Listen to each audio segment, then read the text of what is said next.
Advocate Dharmendra Chavan या YouTube चॅनलला subscribe करायला विसरू नका, तसेच बेल आयकॉनलाही क्लिक करा। नमस्कार। आता पुरुषही आत्महत्या करू लागलेले आहे। 2021 साली नॅशनल क्राईम ब्युरोनी जी आकडेवारी जाहीर केलेली आहे त्याच्यामध्ये एकूण 1,64,000 आत्महत्या झाल्या। त्यामध्ये 64,000 आत्महत्या पुरुषांच्या होत्या आणि महिलांच्या फक्त 28,000 आत्महत्या होत्या। या आत्महत्येचं प्रमाण पुरुषांचं वाढत आहे। ही खूप गंभीर परिस्थिती आहे, सुधारायला हवी। पुरुषांवरही अत्याचार होतो, अन्याय होतो, त्याकरता कायदे नाहीये, आकडेवारी उपलब्ध होत आहे। नॅशनल क्राईम ब्युरोनी ही आकडेवारी वेळोवेळी उपलब्ध केलेली आहे, पण सरकार त्याकडे गांभीर्याने बघत नाही। पुरुषांनाही आपल्यावर होणाऱ्या अत्याचाराविषयी केस दाखल करता येते। पुरुषही आत्महत्या करतात, त्याप्रमाणे त्यांच्यावर होणाऱ्या अत्याचाराचा केस दाखल करू शकतात। भारतात जरी महिलांसाठी कायदे जास्त असले आणि पुरुषांसाठी कायदे नसले तरी काही कायद्याचा आपण वापर करू शकतो। महिला गैरवापर करतात। वापर करत असताना कायद्याचा आपण मेंटेनन्स आपल्याला सेक्शन 24 हिंदू मॅरेज ॲक्टमध्ये मागण्याचा अधिकार आहे, तो आपण मागितला पाहिजे। चाइल्ड कस्टडीचा आपल्याला अधिकार आहे, चाइल्ड कस्टडी आपण मिळू शकतो। लहान मुलांची कस्टडीचा आपण प्रयत्न करू शकतो, ती मिळू शकतं। कायद्याने आपण भांडलं पाहिजे। पुरुष भांडण्याकरता पुढे येत नाही, आपला हक्क न्यायापासून ते वंचित राहतात।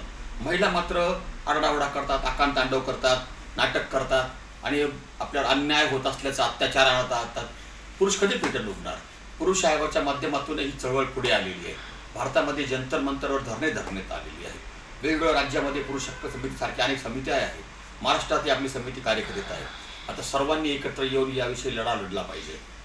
महाराष्ट्राच्या असेंब्लीमध्ये आपल्या समितीने एक विधेयक मांडलं होतं, ज्याच्यामध्ये अन्याय अत्याचारी महिलांपासून आपल्याला संरक्षण मिळत होतं। 458ची केस दाखल करण्यापूर्वी पोलीस इन्क्वायरी करायचे आणि मगच ती फिर्याद दाखल होते। आपल्याला पुरेपूर संधी मिळते, तरीही अजून महिलांकडून दाखल होणाऱ्या खोट्या केसेसचं प्रमाण काही थांबलेलं नाही आहे।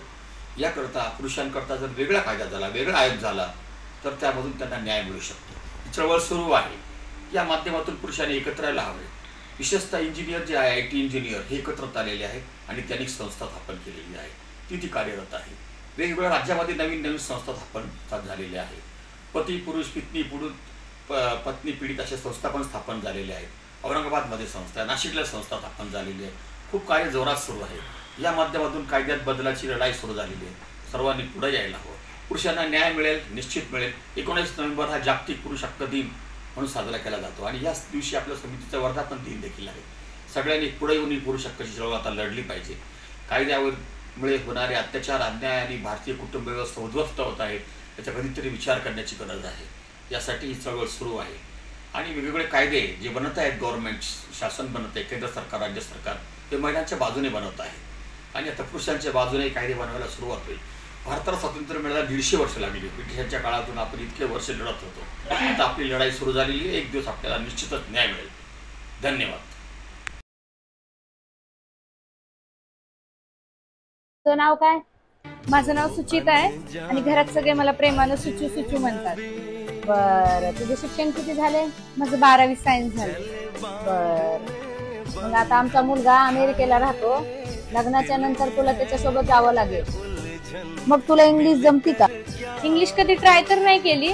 आमच्या गावात सगळे देशीच घेतात, कारण इंग्लिश भेटत नाही म्हणून। पण मी त्यांच्यासाठी इंग्लिश ट्राय करेल।